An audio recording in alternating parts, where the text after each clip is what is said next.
Los saludamos, amigas y amigos de 15 UCR, este medio televisivo que se paga con los impuestos que tributan los habitantes de este país, más el endeudamiento que el Ministerio de Hacienda logra. Tengo el privilegio, el gusto, el placer de tener nuevamente con nosotros a mi admirado colega, don Luis Rosero. El doctor Rosero no nació en Costa Rica, sino que es uno de esos casos donde la migración favoreció al país y mucha gente pensaría que don Luis es costarricense y lo es, pero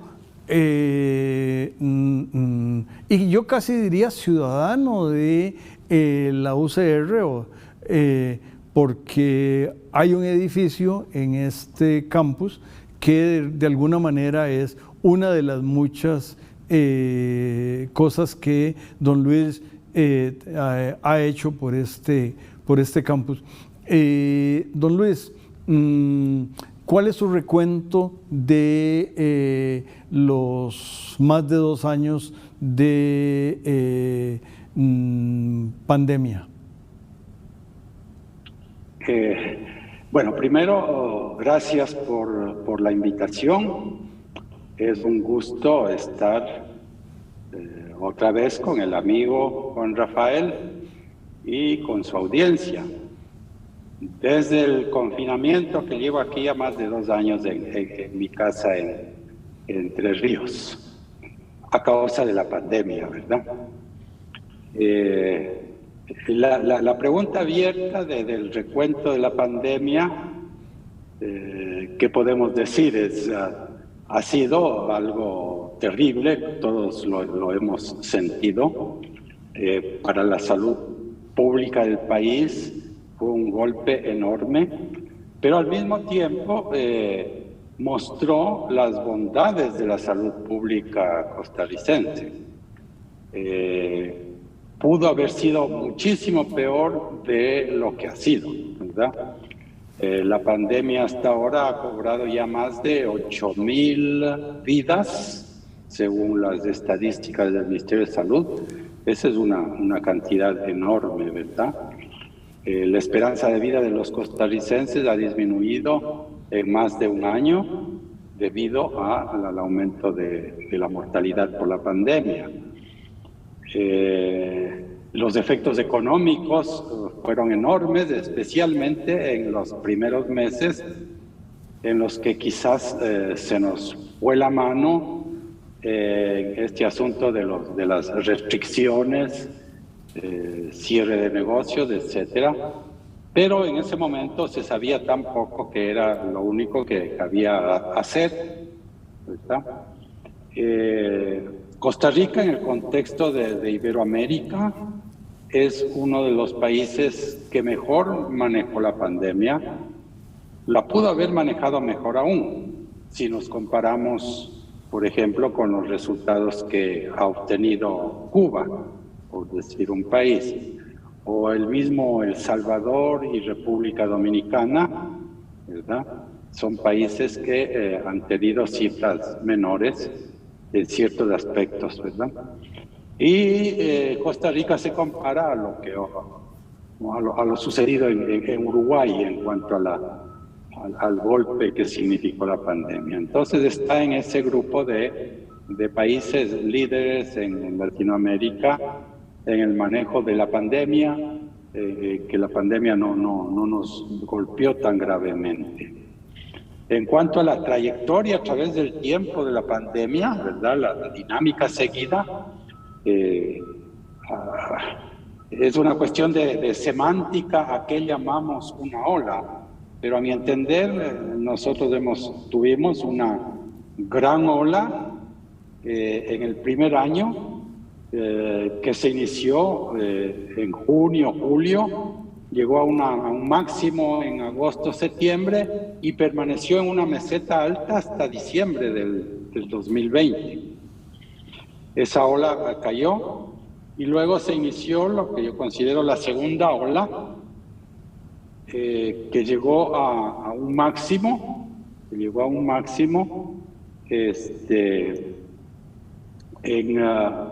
septiembre,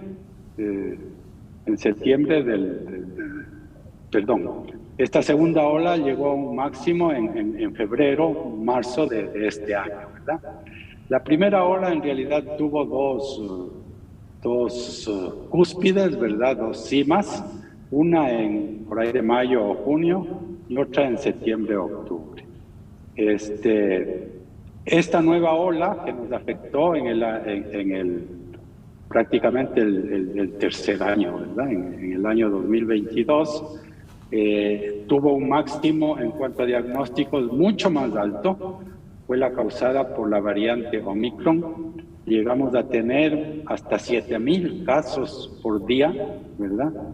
Cuando en la ola anterior, en la ola del 2020,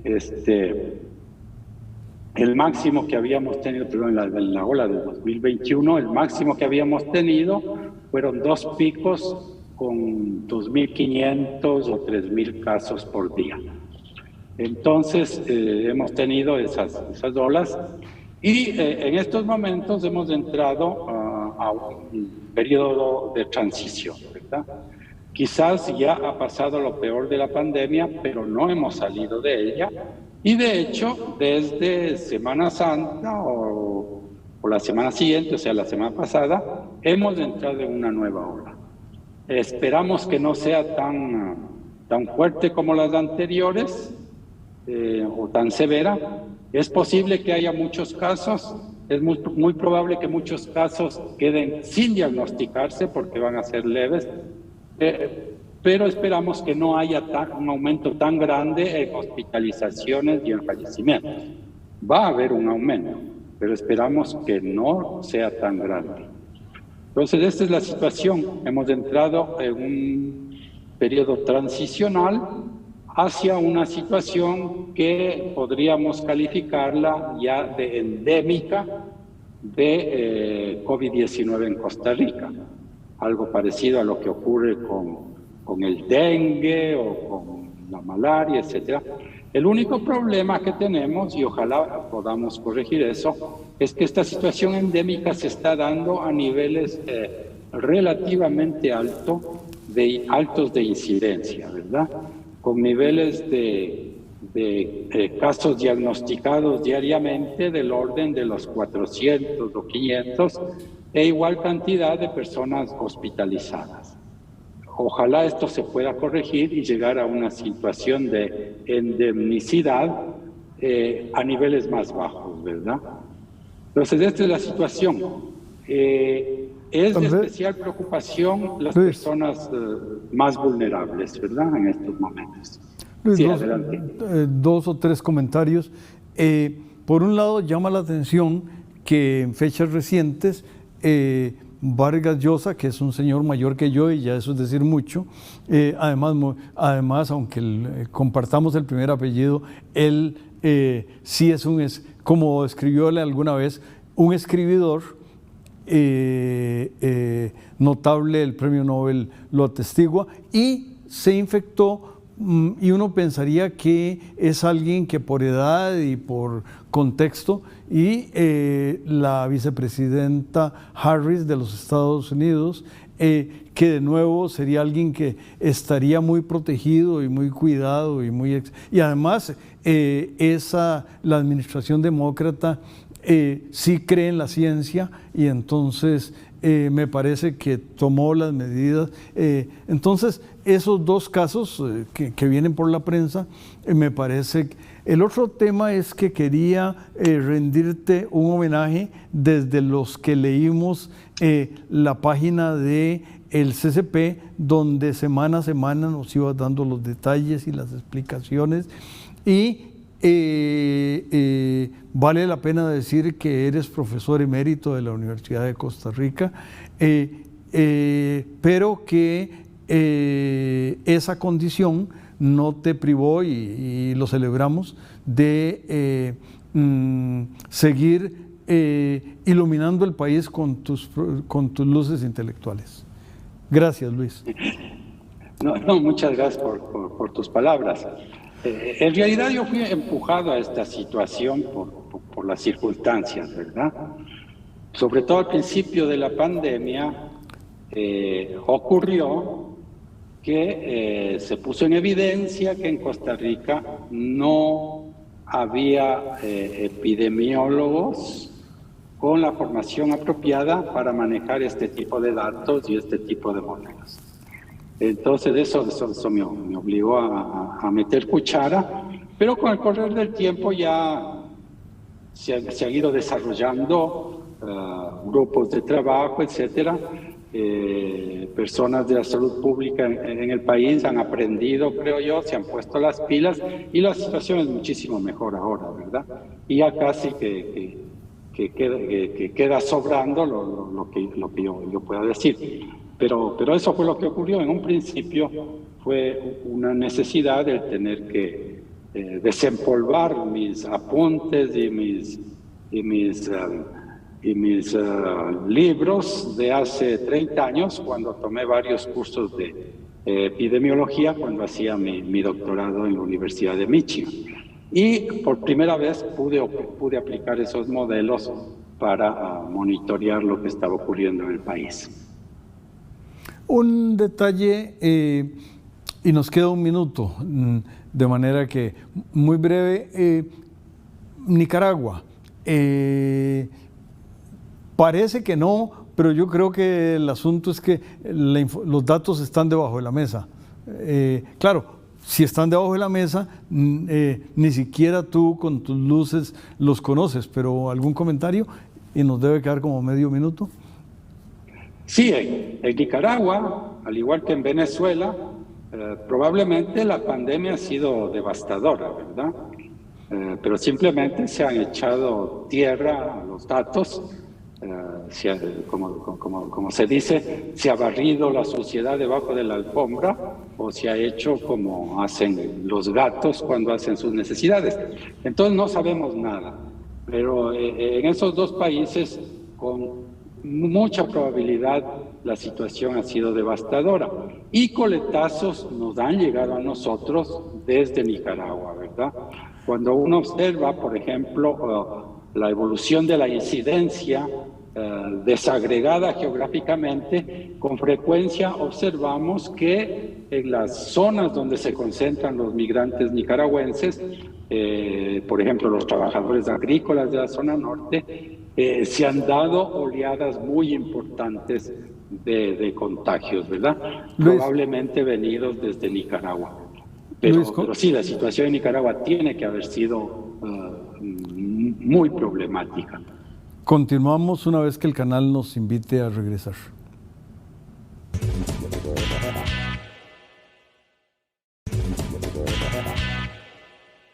Continuamos, amigas y amigos de 15 UCR, conversando con el demógrafo, el investigador social, el economista en su juventud, Luis Rosero. Y tal vez, don Luis, si le parece, cómo mira el futuro cercano y todo lo lejos que quiera usted comentar. Con respecto a la pandemia, bueno, sí, tenemos esta nueva ola, ¿verdad? Las nuevas autoridades que van a entrar dentro de una semana ya, se van a topar con esta situación. Espero que no se confíen con el hecho de que la ola es todavía incipiente, ¿verdad? Si nos descuidamos, puede ser muy severa, puede llevarnos a situaciones difíciles, por ejemplo, a más de 1.000 personas hospitalizadas o situaciones así. De manera que las autoridades, sobre todo las autoridades de salud, creo que deben ponerse a trabajar desde el primer día de la nueva administración en seguir atendiendo la pandemia, ¿verdad? No podemos en una situación de, como se dice en inglés, de wishful thinking, de que queremos que decir que ya dejamos atrás la pandemia, porque esa no es la realidad. Está todavía presente, aunque tenemos un elevado porcentaje de personas inmunizadas.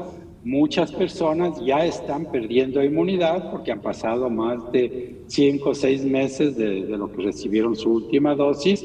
Hay un grupo que ha sido no muy bien atendido en el país, que son las personas ultra vulnerables, ¿verdad? Las personas que tienen su sistema inmunológico comprometido. Esas personas deberían ya tener puesta la 4ª dosis o el segundo refuerzo, porque en su gran mayoría esas personas no desarrollaron inmunidad en las primeras 2 o 3 dosis, ¿verdad? Entonces a esas personas hay que darles especial atención. Imagino que también las autoridades de la Caja han estado muy activas, han estado trabajando en la traída al país de medicamentos que se sabe ya son bastante efectivos para el tratamiento de las personas que adquieren el virus, ¿verdad? Hay incluso medicamentos para que las personas puedan tratarse en casa sin necesidad de ser hospitalizadas. Entonces, esas son áreas en las que se debe trabajar bien. Otra área en la que creo que se ha descuidado la presente administración y que ojalá la administración que viene la retome, es la de los testeos caseros, ¿verdad? Las pruebas diagnósticas que se hacen rápidamente en la casa. Ojalá estas estuvieran ampliamente disponibles y a precios muy bajos para que las personas que se sienten con síntomas o que han estado en contacto con personas contagiadas puedan hacerse el test y de resultar positivas se puedan poner en esa breve cuarentena de 4, 5, 6 o 10 días, ya no me acuerdo cuánto es ahora lo que hay que ponerse en cuarentena, pero entonces en esta área todavía se puede trabajar mucho. Entonces tenemos todavía tareas pendientes antes de que podamos declararnos liberados de la pandemia y antes de que podamos tirar a la basura las mascarillas, ¿verdad? Las odiosas mascarillas. Paréntesis ahí, don Luis. Coincido un poco en lo de odiosas mascarillas, pero yo creo que las voy a seguir usando, no sé si el resto de mi vida. Al principio casi no podía respirar con ellas, ahora hasta puedo subir cuestas, ya yo no corro, pero puedo hasta subir cuestas con la mascarilla puesta.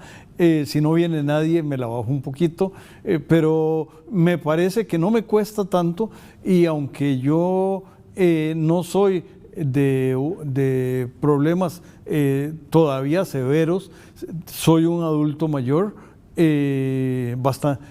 Hace más de 10 años me convertí en adulto mayor, de acuerdo con... Entonces creo que no me cuesta mucho, y hablando de las nuevas autoridades, ojalá que no quieran ser populares por bajar todas las barreras de prevención. Ya sabemos que algunas eran totalmente innecesarias, pero me parece que cuidarse más es mejor que cuidarse menos, me parece. Sí, en efecto, el uso de la mascarilla, incluso obligatorio en lugares cerrados, lugares públicos, en buses, etcétera, debe continuar hasta que salgamos de esta ola que se avecina y hasta que lleguemos a una situación de muy pocos diagnósticos diarios, ausencia casi de personas hospitalizadas. Hasta que lleguemos de ahí, necesitamos seguir usando las mascarillas en lugares públicos. Ahora, los adultos no tenemos problemas, creo yo, en usarlas, ¿verdad? Es una medida de bajo costo. A mí lo que me da tristeza es con los niños, ¿verdad? Con la población escolar, que tienen que estar todo el día en el kinder, en la escuela, con esas mascarillas, que quién sabe qué efectos psicológicos tienen en su desarrollo, el no poderse ver las caras, el no poder interpretar los gestos de las personas con quien habla, y el no poder socializar con el lenguaje corporal, ¿verdad? Entonces, por allí más bien va la cosa de las odiosas mascarillas. Otra consideración, don Luis, ya pensando ahora en prospección, tomaremos mucho tiempo en poder contar con ese año perdido en la esperanza de vida, y yo no sé si hay alguna otra observación que quiera hacer sobre ámbitos epidemiológicos de Costa Rica o de la región, más allá del propio problema de COVID. Bueno, desde mi disciplina, la demografía, ¿verdad? Sí, hemos perdido más de un año de esperanza de vida, en realidad como año y medio entre los hombres y medio año entre las mujeres, pero eso es una pérdida temporal, ¿verdad? Que en realidad perdieron los que se murieron, y ellos no perdieron un año, perdieron mucho más, pero cuando uno hace el promedio se llega a ese año de pérdida, ¿verdad? Los que seguimos vivos en realidad no perdimos nada, y esto se va a recuperar, ¿verdad? Ya las estadísticas del 2022 van a tener mucho menos exceso de mortalidad por COVID, y probablemente ya en el 2023 volveremos a los niveles anteriores de esperanza de vida. Entonces ahí hubo un impacto demográfico. El otro impacto en el que he estado interesado en días recientes es en los niños de la pandemia, en los recién nacidos de la pandemia, ¿verdad? Y ahí lo que he encontrado son dos cosas muy interesantes. Una es que hubo un impacto brutal en la natalidad, en la cantidad de nacimientos de los inmigrantes, ¿verdad? La cantidad de nacimientos de madres extranjeras cayó de manera increíble, diría yo, incluso en los mismos meses de la pandemia, ¿verdad? O sea, durante el 2020. Uno puede decir, pero ¿cómo? Eso no es posible, porque esos nacimientos no es que bajó la tasa de procreación de esas mujeres debido a la pandemia, ¿verdad? Porque esos niños que no nacieron fueron encargados antes de la pandemia, ¿no? Entonces no podía esperarse un efecto en eso, digamos, de abril a diciembre del 2020. Sin embargo, en las personas inmigrantes eso ocurrió. Lo que parece haber sucedido es que muchos inmigrantes, ante la catastrófica situación de la economía y las dificultades que observaban en la sanidad pública y los temores de contagio, etcétera, muchos inmigrantes, muchas madres de inmigrantes, probablemente de Nicaragua, pero también de otros países, prefirieron irse de Costa Rica. Entonces, lo que ocurrió en realidad fue que bajó la cantidad de nacimientos de esas madres. Eso afecta la tasa de natalidad del país, por supuesto, pero eso se debió a un efecto a través de la migración, ¿verdad? En cuanto a las madres costarricenses, ha habido una fuerte caída de la cantidad de nacimientos a partir de diciembre del 2020, enero del 2021, febrero del 2021, especialmente en esos 3 meses.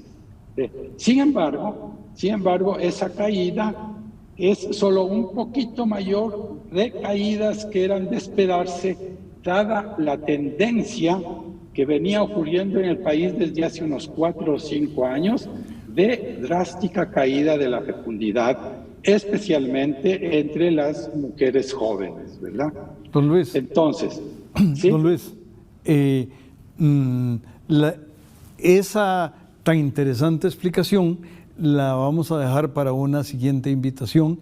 De nuevo, estoy feliz de volverte a tener por aquí y te volveremos a tener. Y a la distancia te mando un abrazo junto con mi admiración, y a las amigas y amigos los invitamos para que se mantengan con los espléndidos programas de 15 UCR. Muchas gracias.